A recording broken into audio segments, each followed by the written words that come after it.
de poder extender el reino de Dios y que puedan conocerle a Él, y estamos para servirles.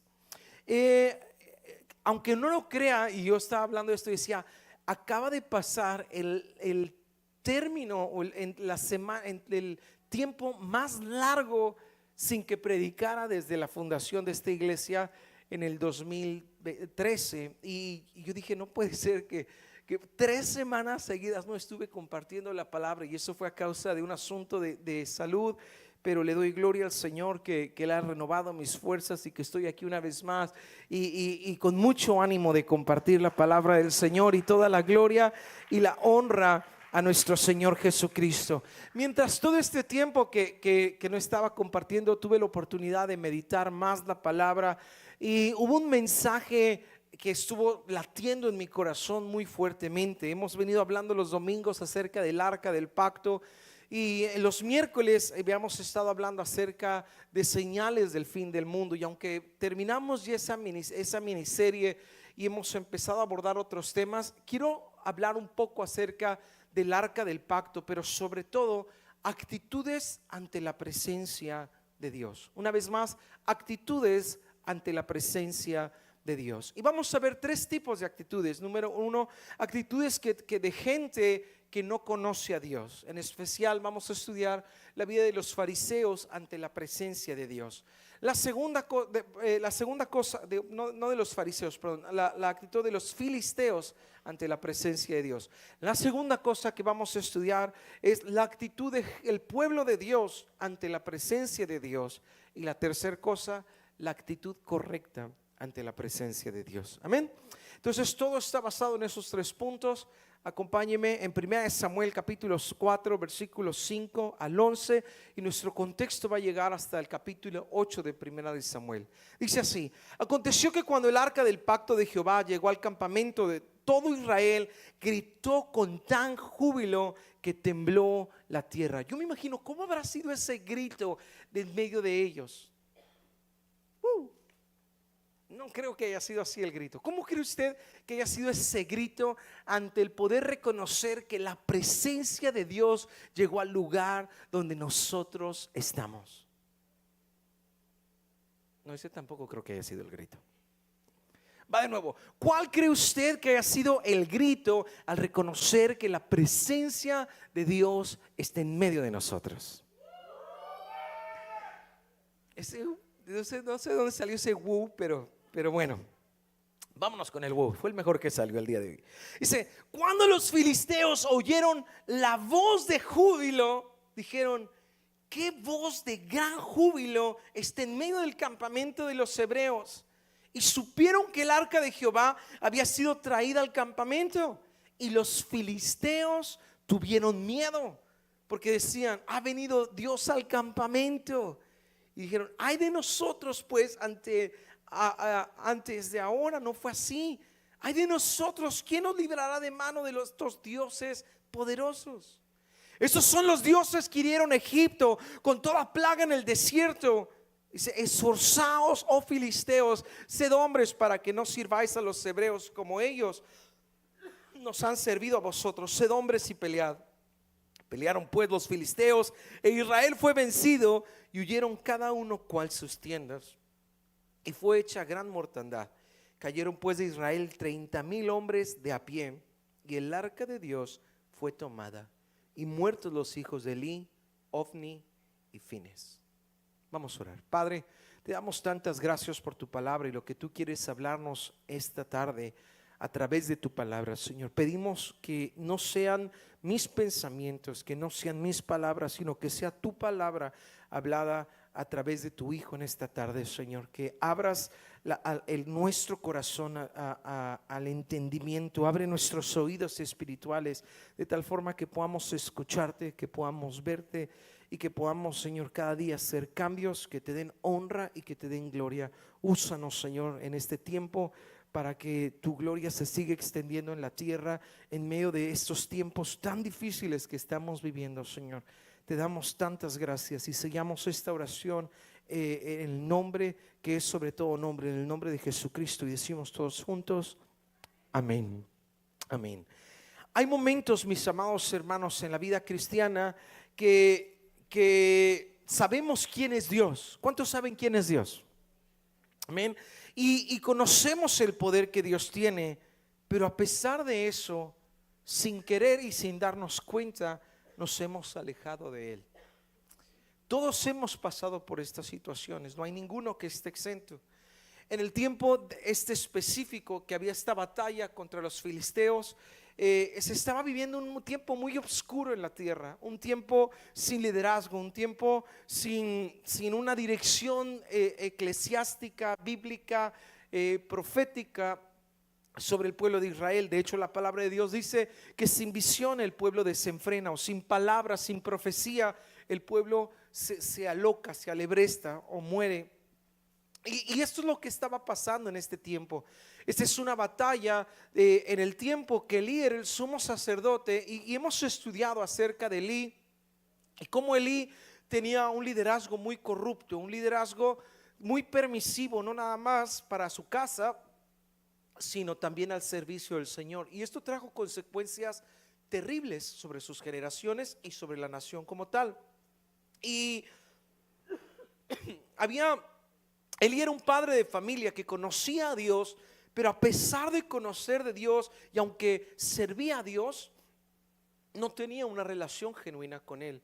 Y al no tener esta relación genuina con Él, no pudo instruir correctamente a sus generaciones, mucho menos a la nación de Israel. Y esto trajo consecuencias terribles. Una de ellas fue la que acabamos de leer en 1 Samuel capítulo 5, donde Ofni y Fines, que son los hijos de Elí, sin consultar a Dios, toman el arca del pacto como un amuleto sobre las batallas, porque habían escuchado que muchas veces anteriormente, con que el arca del pacto estuviera en medio de la batalla, Dios les daba la victoria, y no se daban cuenta que no era el asunto de que el arca de Dios estuviera en medio de ellos, sino que le pidieran dirección a Dios si es que tenían que pelear la batalla. Y todas las veces que pedían la dirección de parte de Dios, era Dios quien estaba peleando por ellos. Ellos no tenían que hacer absolutamente nada, porque nuestra lucha, mis amados hermanos, no es contra carne ni sangre, ni principados, ni potestades, ni en las regiones celestes, sino es nuestras batallas no es contra la persona, sino hay un ambiente espiritual que se está moviendo, y es Dios, Jehová Nisi, quien pelea nuestras batallas. Amén. Pero sin embargo, a falta de esta discernimiento espiritual, nos encontramos en este tiempo de ignorancia y de muchas muy malas decisiones que se han tomado en la crianza con sus hijos y en infundir temor en ellos y también sobre el pueblo de Dios. Y no hablo de un temor como un miedo, sino más bien un temor reverente ante la presencia de Dios, tener respeto por su presencia y poder tener actitudes correctas al poder ministrar la presencia de Dios, pero también al estar en medio de la presencia de Dios. Y esto trajo consecuencias, como yo digo, muy terribles. Sus malas decisiones y su falta de santidad los llevaron a que sus hijos y sus generaciones tuvieran vidas miserables. De hecho, 30,000 de ellos en una sola batalla murieron a causa de que no había un liderazgo correcto, un liderazgo que pudiera guiar e instruir la palabra de Dios hablada, rema, a un tiempo específico para el pueblo y las luchas que estaban teniendo en ese tiempo como tal. Y el pueblo de Israel sufrió grandes consecuencias. Como padres tenemos una tremenda responsabilidad de influir a nuestras generaciones, no nada más influirles para que sean exitosos en la manera de que el mundo dictamina un éxito, sino que sean exitosos en poder seguir al Señor. Y aquí es donde quiero empezar a definir ciertas cosas que son importantes y vamos a estudiarlas más adelante, pero tenemos que empezar a definir qué es la bendición y qué es la prosperidad. Prosperidad no tiene nada que ver con lo que tengo, porque lo que tengo cuando muera se queda aquí en la tierra y no pasa ni trasciende a mis generaciones. Prosperidad no tiene que ver con un poder adquisitivo, con una posición social. Tiene que ver más bien con poder tener la bendición de Dios, y el que tiene la bendición de Dios es quien realmente es prosperado, que la presencia de Dios esté en medio de nosotros. ¿Cuántos dicen amén a eso? Porque si tenemos a Dios, lo tenemos todo. Y si lo tenemos a Él, no nos falta absolutamente nada. Entonces, a causa de esta mala dirección, mueren los hijos de Elí. Y al darle estas noticias, no voy a leer todo el capítulo porque sería muy largo poder leer los 4 capítulos. Pero al llegar, mueren Ofni y Fines en la batalla. Regresa una persona de la tribu de Benjamín, viene al pueblo a encontrarse con Elí, le da las noticias a Elí, le dice: Elí, tus hijos han muerto, el arca del pacto ha sido tomada. En ese momento Elí está sentado en una piedra. Al escuchar que el arca del pacto es tomada, no toma ninguna actitud de decirle: pueblo, tomemos ánimo, vayamos a pelear, sino que simplemente se cae hacia atrás y se desnuca y muere. Y no solo eso, sino que la esposa de Fines escucha también lo que acaban de decir. La esposa de Fines era una de las mujeres que servían en el templo de Dios. Usted sabe que el pecado de Fines y de Ofni eran muy temibles, eran muy malos ante la presencia de Dios. Ellos decían que dormían con las mujeres que servían en el tabernáculo, en la presencia de Dios. Una de ellas era su esposa. Cuando su esposa escucha que el arca de Dios fue tomada, que ve que su suegro ha muerto, ve que su esposo ha muerto y que su cuñado han muerto, dice que vinieron dolores de cinta sobre su vida, de tal forma que empezó a tener contracciones, dio a luz y llama al hijo Icabod, que significa la gloria de Dios ha sido traspasada. Y efectivamente y espiritualmente fue lo que sucedió. El pueblo de Dios pierde la presencia de Dios y empiezan tiempos muy oscuros. Y es aquí donde quiero empezar a definir las actitudes que tienen los filisteos ante la presencia de Dios, las actitudes que tiene el pueblo de Israel ante la presencia de Dios y las actitudes correctas que tenemos que tener ante la presencia de Dios. ¿Está conmigo? Amén. Entonces empieza capítulo 5 y en el capítulo 5 dice lo siguiente: después de que los filisteos capturan el arca de Dios, la llevaron al campo de batalla de Benecer hasta la ciudad de Asod, y llevaron el arca de Dios al templo de Dios Dagón y la pusieron junto a la estatua de Dagón. Los filisteos capturan el arca, y aquí quiero que lleguemos a estudiar estas actitudes que son sumamente importantes, y me adentro al primer punto de esta tarde. Primer punto es la actitud de los que no conocen a Dios, los filisteos. Entonces lo he encerrado, lo he puesto en la actitud de los filisteos. Leandro, ¿me puedes ayudar? Para poder entender la actitud es necesario poder entender quiénes son los filisteos. ¿Alguien sabe quiénes son los filisteos? Los filisteos son los enemigos de Israel. Pero ¿de dónde vienen y por qué es que son tan enemigos? Son originarios de la región de la isla de Creta y vienen de una mezcla entre los cananeos, gente que habitaba antes en la región de Canaán, que es la tierra prometida de Israel, y también una mezcla entre los hebreos, mismos hebreos, y otros pueblos. Recordemos que en tiempo más adelante se divide el pueblo de Israel entre el pueblo de Israel, el pueblo de Judá, y entonces empieza a haber unas situaciones muy difíciles, una mezcla dentro de todos ellos, y Dios les prohíbe desde hace mucho tiempo: no se mezclen con la tierra, no se mezclen con la gente que esté en ese lugar, porque van a apartar sus corazones de mí y se van a ir tras otros dioses. Esos son los filisteos, una mezcla de personas de los que ya habitaban ahí, una mezcla de gente de los mismos hebreos, de la gente de Israel y otros pueblos. Entonces ellos adoraban como primer dios a Dagón, y esto es algo sumamente interesante, porque aquí hay algo que voló mi pensamiento. Ellos roban el arca del pacto, y usted sabe que donde está la presencia de Dios hay, escúcheme, donde está la presencia de Dios, ahí hay, porque donde esté el Espíritu de Dios hay libertad. El Espíritu de Dios en aquel entonces es donde estaba el arca del pacto.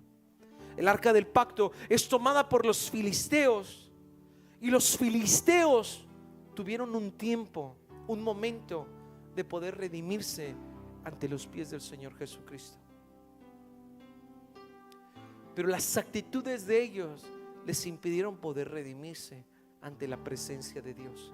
Y aquí es donde quiero que empecemos a profundizar. Mi pregunta importante aquí es: ¿cómo puedes estar ante la presencia de Dios y no cambiar? ¿Cómo podemos estar delante de la presencia de Dios y seguir siendo los mismos que hemos sido por mucho tiempo? Los filisteos conocían su poder. Ellos dijeron: ¿qué vamos a hacer? Ya vino la presencia de Dios a la batalla, vamos a morir. Fue la presencia de Dios que los sacó por medio de plagas en el desierto con Egipto. Fue quien abrió el mar rojo. Hemos visto el poder que tiene Dios. ¿Qué vamos a hacer contra ellos? Así que conocían su poder, habían escuchado de Él, pero eran insensibles ante su presencia. La misma Shekinah de Dios estaba habitando en medio de su pueblo, y lejos de cambiar, ellos llevan esa presencia de Dios al mismo lugar que tiene su dios Dagón. Efesios 4 nos habla de la nueva vida en Cristo. Fíjense lo que dice el versículo 17 y 18. Esto pues digo y requiero en el Señor, que ya no andéis como los otros gentiles, que andaban en la vanidad de su mente, teniendo el entendimiento entenebrecido. Digo conmigo: entenebrecido. La presencia de Dios está en ese lugar, está contigo, pero hay veces que tenemos el entendimiento entenebrecido. Escúcheme, la presencia de Dios está en este lugar.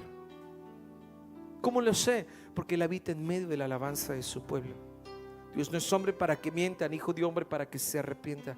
Si nosotros alabamos, su presencia está en este lugar. Pero escuche esto: esto digo y requiero en el Señor, que ya no andéis como los otros gentiles, que andaban en la vanidad de su mente, teniendo entendimiento entrevecido, ajenos a la vida de Dios. Escúcheme de esto: por la ignorancia que en ellos hay y por la dureza de su corazón. ¿Qué hace que yo tenga una mente entretenebrecida? Aquí hay dos cosas. Número uno, dice la ignorancia, y la segunda, la dureza del corazón. Entonces yo quiero adentrarme, poder estudiar estas dos actitudes. ¿Por qué? Si la presencia, la Shekinah de Dios estuvo en medio del campamento de los filisteos, porque ellos no fueron transformados. Y aquí lo vamos a ver. Mi primer inciso dentro de este primer punto de las actitudes de los filisteos, encontramos la ignorancia. La ignorancia nos hace tomar muchas malas decisiones a causa de no poder conocer correctamente el resultado de lo que estamos a punto de tomar. Necesitamos, mis amados hermanos, esforzarnos por conocer más. Necesitamos esforzarnos por leer más la Biblia. Necesitamos esforzarnos por conocer más de Dios. Necesitamos esforzarnos por poder conocerle más a Él, porque entre más le conozca a Él, me voy a dar cuenta que más me falta su presencia, que necesito dejar de ser yo para que Él sea quien reine en mi vida. ¿Tiene sentido esto? La cultura latina es una cultura que no lee, y el que no lee no aprende. Si no leemos, mucho menos tenemos la práctica de leer la Biblia, que es la palabra de Dios que nos lleva a conocer a Cristo, quién es Él, y por ende a la vida eterna. Quiero que vea esta estadística que es verdaderamente dura. Aquí va a salir en pantalla esa estadística acerca de la lectura. En la nación de México hay un promedio de que se lee 1.7 libros por persona en un año. Eso incluye a todos los estudiantes de las escuelas que tienen obligatorio leer varios materiales de lectura. En Estados Unidos el índice es 12% por cápita. En Canadá 17%. Venezuela 2 libros por persona. En Portugal 8.5, Francia 17 por persona, Estonia 6, Colombia 1.9, en Perú 3.3, en Chile 5.3, en Argentina 1.6, en Brasil 2.5, en España 9.9, en Corea 11 libros por persona. La lectura nos hace poder aprender. ¿Por qué no aprendemos? ¿Por qué no cambiamos? Porque no estudiamos. ¿Y por qué no estudiamos? Porque no tenemos la práctica. Escúcheme bien, lo que leo me convierto. Escúcheme bien, yo tengo que aprender a leer la palabra de Dios. Esto se lo dijo Dios a Josué: mira que te mando que te esfuerces y seas valiente, no temas ni desmayes, y tu Señor tu Dios estará contigo a donde quiera que tú vayas. Solamente medita ¿en qué? En la ley de Jehová, y no te apartes de ella ni a derecha ni a izquierda, y entonces todo lo que hagas te saldrá bien. Necesitamos aprender a conocer la palabra de Dios y estudiar la palabra de Dios. Gracias. La educación cuesta, el aprendizaje cuesta, escúcheme bien, pero la ignorancia cuesta más. Cuando ignoramos ciertas cosas, tomamos malas decisiones, y cuando hemos tomado malas decisiones, ahora tenemos que trabajar para reparar lo que hemos echado a perder, y eso nos cuesta, y volver a reparar y volver a construir.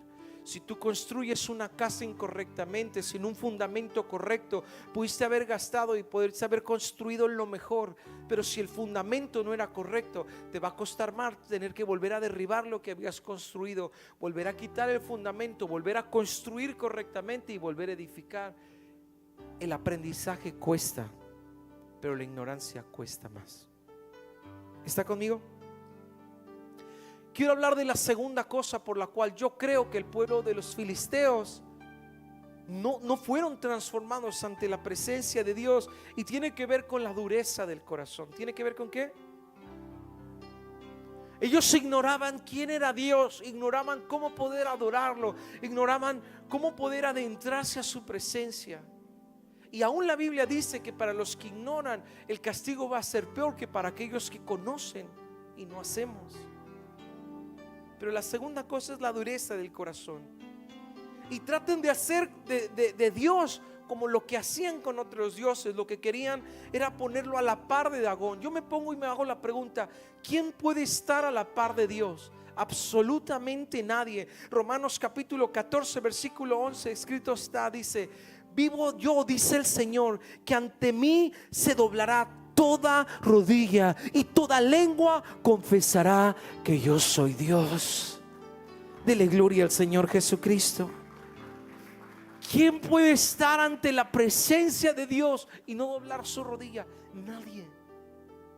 Porque su majestad, su hermosura, su poder, su deidad, su eternidad nos transforma todo, y lo único que podemos hacer es rendir rodilla y decir: eres digno, Señor, de recibir toda gloria, toda honra por los siglos de los siglos.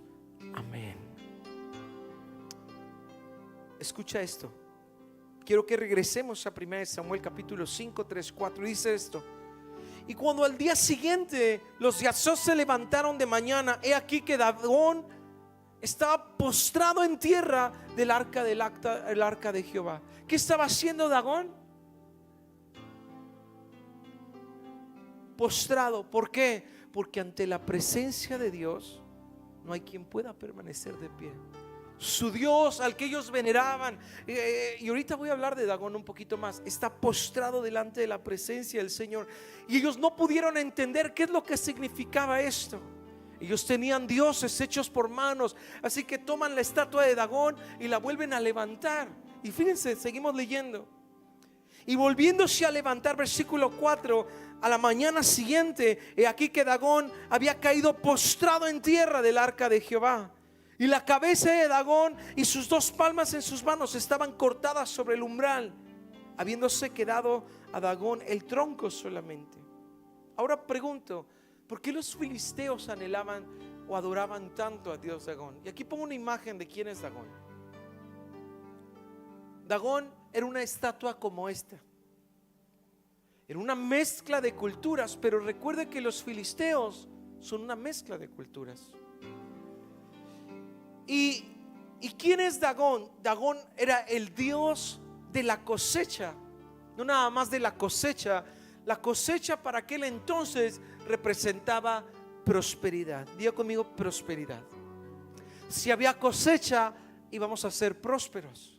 Entonces, el pueblo de los filisteos eran tan afines a Dagón porque oraban por él para que hubieran buenas cosechas. De hecho, cuando el pueblo de Israel más adelante en el tiempo de los jueces estaban siendo sometidos, el pueblo de Israel, a causa de su desobediencia y apartar su corazón de Dios, vamos a darnos cuenta que el pueblo de los filisteos venían y arrasaban completamente con todo el alimento de los judíos, porque ellos sabían que si arrasaban con sus siembras, ellos no iban a poder prosperar.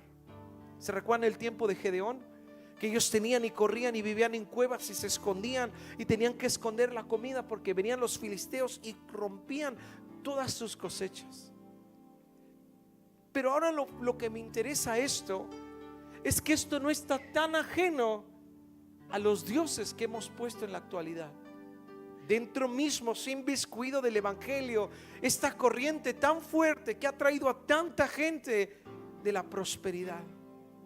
Y buscamos la prosperidad y buscamos la bendición y buscamos el favor de la gente. Pero todo eso es vano y pasajero. De hecho, Salomón, que es la persona más sabia que ha habido en la tierra, Eclesiastés capítulo 1 versículo 1 al 4 y luego el 8 dice lo siguiente: palabras del predicador, hijo de David, rey de Jerusalén, dice: vanidad de vanidades, dijo el predicador, vanidad de vanidades, todo es vanidad. ¿Qué provecho tiene el hombre en todo su trabajo con que se afana debajo del sol? Generación va, generación viene, mas la tierra siempre permanece. Versículo 8: todas las cosas fatigosas, más que lo que el hombre puede expresar, nunca se sacia el ojo de ver ni el oído de oír. Mis amados hermanos, ¿cuánto nos podemos saciar de cosas materiales? Jamás. ¿Por qué?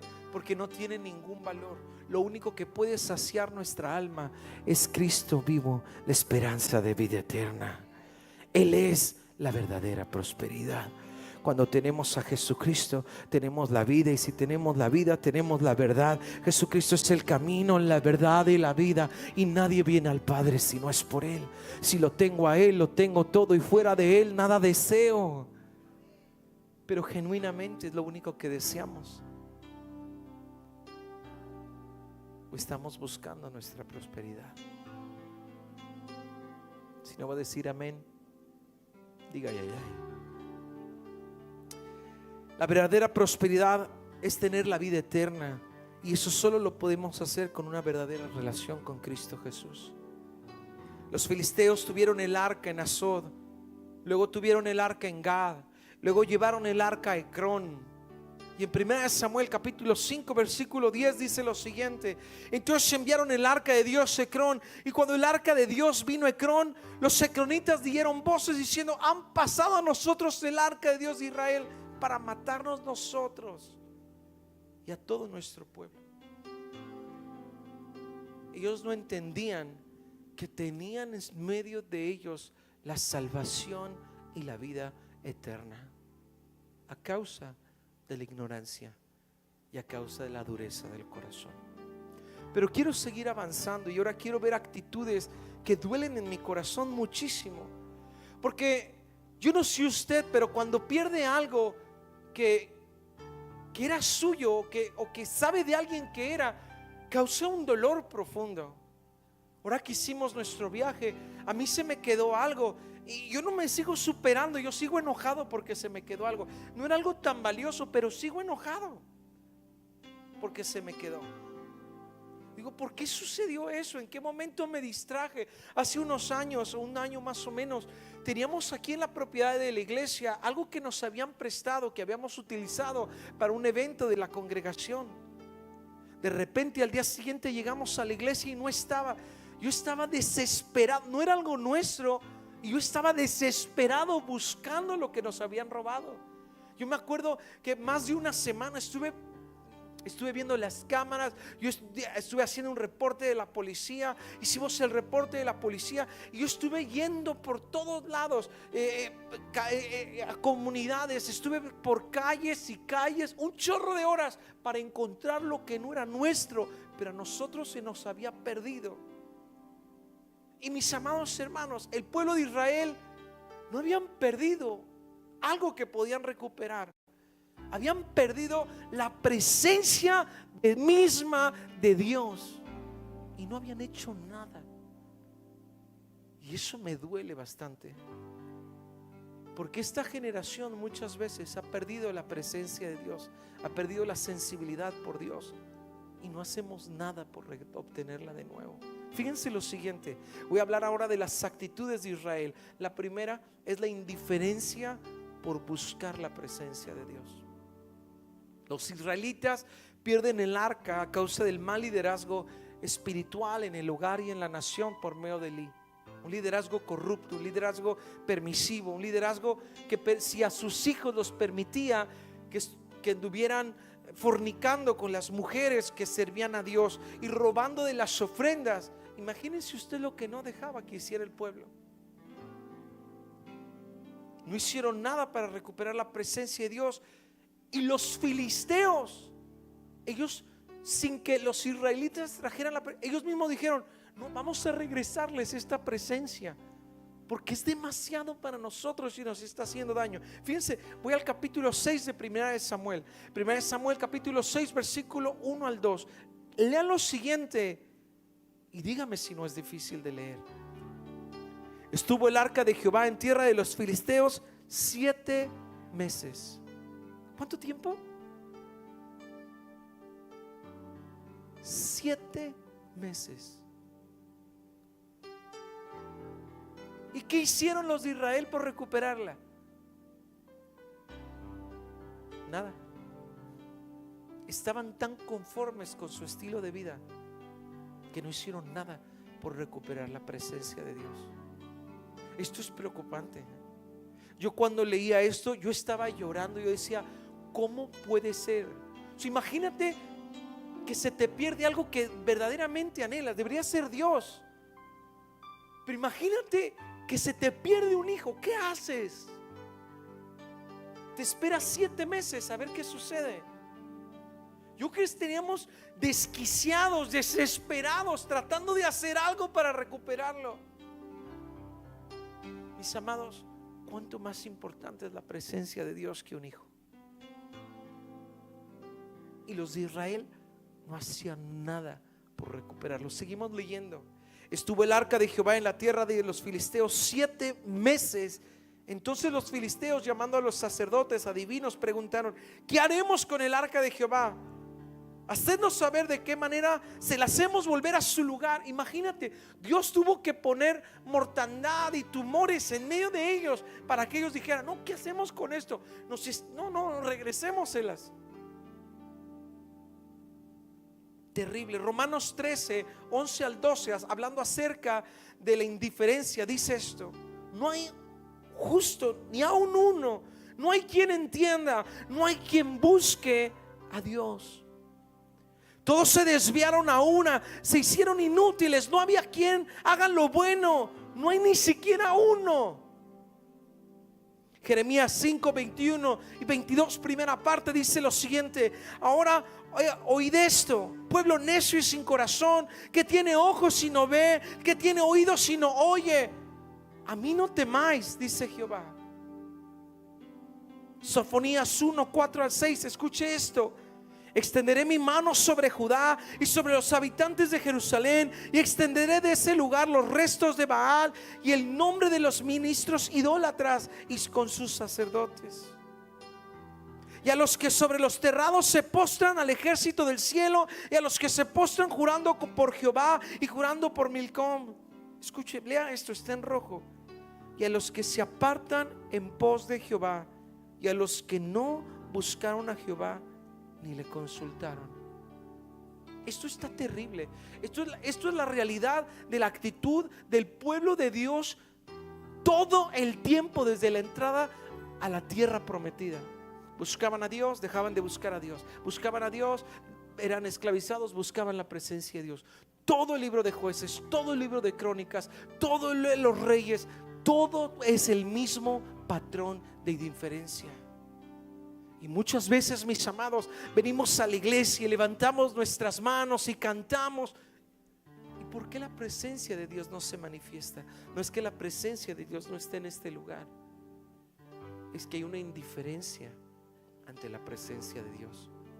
Y aunque su presencia esté en este lugar, su presencia manifiesta puede no mostrarse. ¿Tiene sentido lo que estoy diciendo? Necesitamos aprender a clamar más. Necesitamos aprender a venir y anhelar más su presencia, y que su presencia se muestre en medio de nosotros, en medio de la alabanza, en medio de la adoración, que podamos ver milagros, que podamos ver prodigios, pero no por los milagros, sino por los prodigios, porque queremos la misma presencia de Dios en medio nuestro. Alguien tiene que decir amén a esto. Segunda actitud que yo encuentro en el pueblo de Israel: un desinterés por recuperar la presencia de Dios. 1 Samuel 4, 14 al 22 dice lo siguiente: cuando Elías oyó el estruendo de la gritería, dijo: ¿qué estruendo de alboroto es este? Y aquel hombre vino a prisa y dio las nuevas a Elí. Y de Elí, de edad de 98 años, y sus ojos se habían oscurecido de manera que no podía ver. Dijo pues aquel hombre Elí: yo vengo de batalla y he escapado hoy del combate. Y él dijo: ¿qué ha acontecido, hijo mío? El mensajero respondió y le dijo: Israel huyó delante de los filisteos. Es la batalla de la que él estaba hablando al principio. Y si también fue hecha gran mortandad del pueblo, y también tus dos hijos, Ofni y Fines, fueron muertos, y el arca de Dios ha sido tomada. Antes de entrar al 18, ¿cuál hubiera sido tu respuesta ante ese reporte? Acaba de haber gran mortandad, acaban de morir tus dos hijos, acabas de perder la presencia de Dios. ¿Qué respondes en ese momento? Escúcheme, si alguien viene aquí a la iglesia, yo recuerdo hace unos meses, unos años, menos de un año, una persona me habló de la iglesia: pastor, se robaron a un niño de la iglesia. Yo me puse como loco. Agarré mi carro, agarré mi familia y nos fuimos corriendo a buscar ese niño, porque dije: no se nos va a perder. Y empezamos a orar y empezamos a mandar mensajes. Recuerda esa situación. Y empezamos a clamar y empezamos a clamar. De una forma milagrosa volvimos a encontrar a Gallito. De una forma milagrosa lo volvimos a encontrar. Pero mis amados hermanos, con una mayor insistencia debemos de clamar y debemos de clamar y debemos de clamar hasta encontrar la presencia de Dios. Por favor, alguien tiene que entender y decir amén a esto. Versículo 18. Y aconteció, o sea, en la respuesta de él pudo haber sido: pueblo, tomemos ánimo, Dios está con nosotros, vamos en contra de los filisteos. Habrán muerto 30,000, aún vayamos con 10, no importa. Si Dios está con nosotros, nos dará la victoria, porque Dios no es un Dios de números, es un Dios de corazón. Que cuando vemos que hacemos las cosas porque amamos su presencia.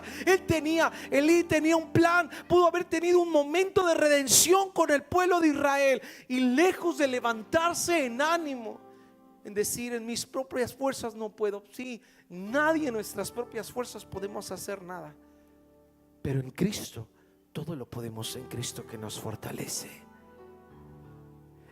Él pudo haber sido de muy viejo, pero pudo haber puesto su confianza en Dios, y el pueblo hubiera cobrado ánimo y hubieran ido a recuperar pero él nada más se dejó caer y se desnuca. Versículo 18. Aconteció que cuando él hizo mención del arca del pacto, él cayó hacia atrás en la silla de lado de la puerta, se desnucó y murió, porque era hombre viejo y pesado, y había juzgado a Israel por 40 años. Su nuera, la mujer de Fines, que estaba encinta, cercana al alumbramiento, oyendo el rumor del arca de Dios, había sido tomada y muerto sus ojos. Escúcheme, la mujer era una mujer que servía a Dios, tenía una pasión por Dios, aunque se había equivocado a causa de su esposo. Escucha esto: y su nuera nuera, la mujer de Fines, que estaba encinta cerca del alumbramiento, oyendo el rumor del arca de Dios que se había sido tomado y muerto su suegro y su marido, se inclinó a Dios y dio a luz, porque le sobrevivieron sus dolores de repente, y al tiempo que moría le decían que los que estaban junto a ella: no tengas temor, porque has dado a luz un hijo. Mas ella no respondió ni se dio por entendida, y llamó al niño y cavó, diciendo: traspasada es la gloria de Dios por haber sido tomada el arca de Dios y por la muerte de su suegro y su marido. Dijo pues: traspasada es la gloria de Israel porque ha sido tomada el arca de Dios. Mis amados hermanos, no podemos permitir que nada ni nadie tome la presencia de Dios en medio de nosotros. El único que merece toda la gloria, el único que merece toda la honra, es el Rey de Reyes y Señor de Señores, es Jehová de los ejércitos. Al Padre, al Hijo y al Espíritu Santo, si le va a dar gloria, désela a Él. Él merece toda la gloria. La tercera actitud que yo encuentro del pueblo de Israel, y me tengo que apresurar por el tiempo, es un desamor por su presencia. Mateo capítulo 15 versículo 8 al 11 dice: este pueblo de labios me honra, mas su corazón está lejos de mí. Pues en vano me honran, enseñando como doctrinas mandamientos de hombres, y llamando así a la multitud. Y dijo: oíd y entended, no todo lo que entra en la boca contamina al hombre, mas lo que sale de su boca, esto es lo que contamina al hombre. Me duele el corazón, amados hermanos,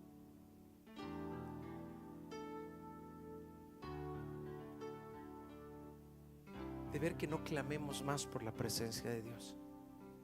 La Biblia dice: clama a mí y yo te responderé y te enseñaré cosas grandes y ocultas que tú no conoces.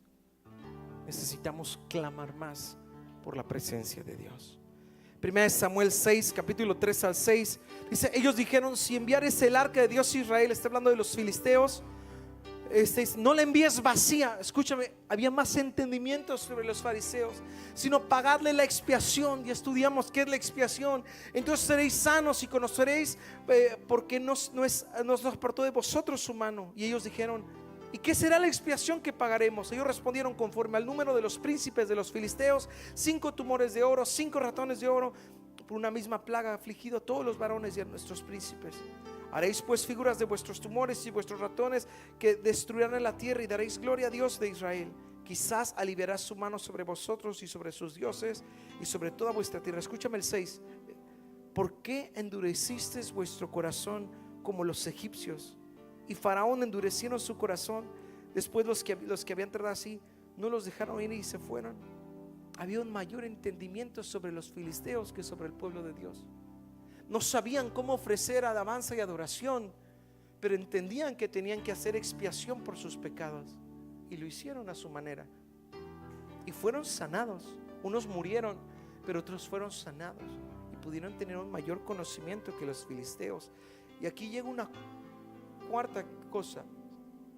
quinta cosa de actitud de los de Israel que no termino de entender. Tuvieron una actitud de arrogancia. Escuche esto: por fin regresa el arca del pacto, y aquí hay toda una predicación impresionante acerca de cómo crean un carro filisteo, y es impresionante cómo hay una presencia falsa de la presencia de Dios que es creada de acuerdo no a la ordenanza de Dios. Increíble, una predicación gigantesca que no tengo el tiempo para compartirla, luego la compartiré más adelante. Pero luego la quinta actitud que yo veo de los filisteos es una actitud tremenda de arrogancia, ya que reciben el arca del pacto una vez más. Fíjense lo que dice 1 Samuel 8. Ya me adelanté 2 capítulos más, y dice lo siguiente del 4 al 8. Entonces los ancianos de Israel se juntaron y vinieron a Ramá para ver a Samuel, y dijeron: he aquí, tú has envejecido y tus hijos no andan en tus caminos. Por tanto, constrúyenos ahora un rey que nos juzgue como todas las naciones. Pero no agradó a Samuel esta palabra que dijeron: danos un rey que nos juzgue. Y Samuel oró a Jehová, y Jehová dijo a Samuel: oye la voz del pueblo en todo lo que te digan, porque no te han desechado a ti, sino a mí me han desechado, para que no reines sobre ellos, conforme a todas las obras que has hecho desde el día que te los saqué de Egipto hasta hoy, dejándome a mí y sirviendo a los dioses ajenos. Así hacen también contigo. Wow. Yo no sabía si llamar esta predicación actitudes ante la presencia de Dios o cuando vamos de mal en peor. Porque el pueblo de Israel tenía un mal líder. El mal líder les hizo perder la presencia. Al perder la presencia, nos damos cuenta de tantas malas actitudes del pueblo de Israel: desamor, desinterés, falta por un interés de la búsqueda de la presencia de Dios, arrogancia. Regresan el arca y lejos de que supieran que era Dios quien nos iba a reinar, dice: no queremos que un hombre nos reine. Y es cuando Dios les da a Saúl por rey.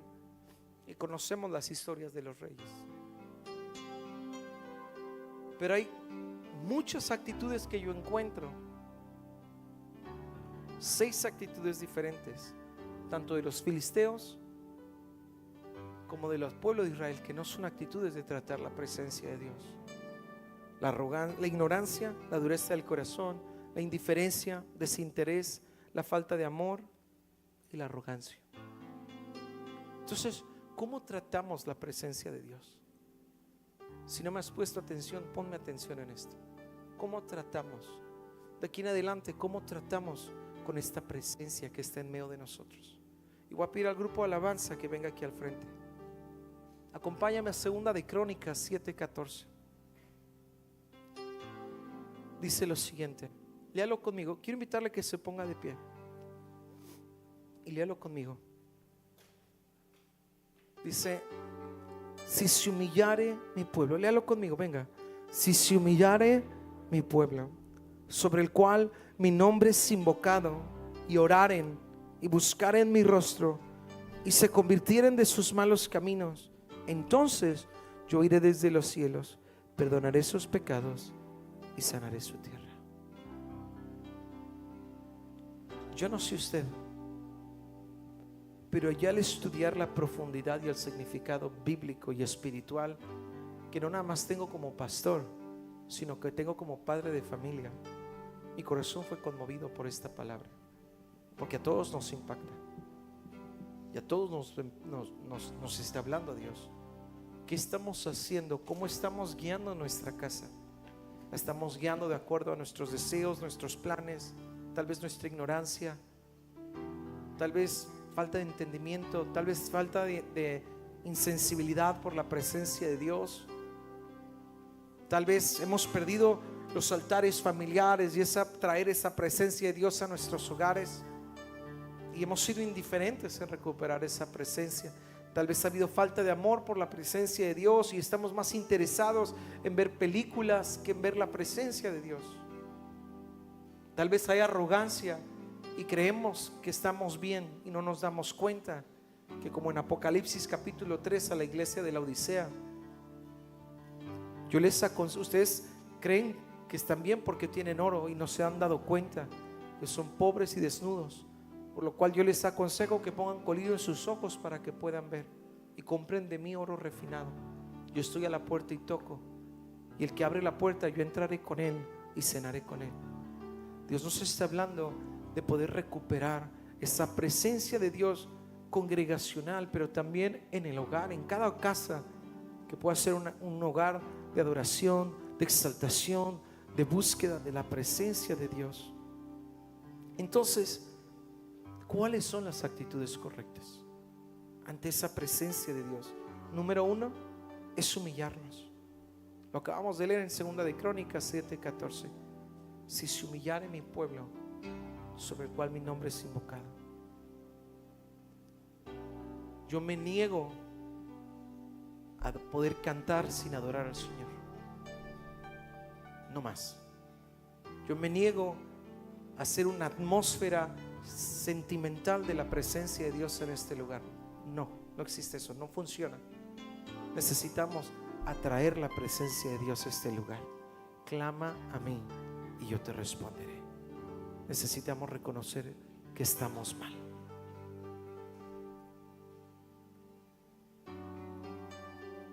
Si se humillare mi pueblo, sobre el cual mi nombre es invocado, y oraren. Orar es la segunda actitud correcta. Reconciliar mi relación con Dios. Habían tiempos anteriores, una generación atrás, que ellos oraban y oraban y oraban y no hacían nada. Esta generación hace y no ora. Está peor. Necesitamos orar para buscar la presencia de Dios y actuar conforme a lo que Dios nos ha dicho.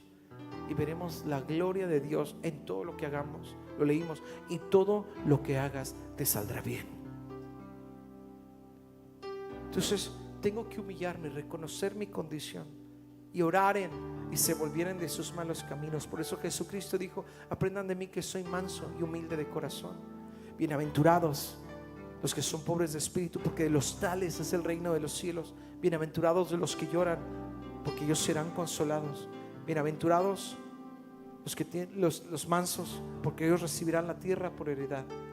Bienaventurados los que tienen hambre y sed de justicia, porque ellos serán saciados. Esto es lo que Jesucristo predicó en el Sermón del Monte. Es: humíllate delante de la presencia de Dios, ora, reconcíliate con el Maestro. Y número 3, busca su rostro. Si buscamos, le vamos a hallar. Si tocamos, Él nos abrirá. Si clamamos, Él nos responde.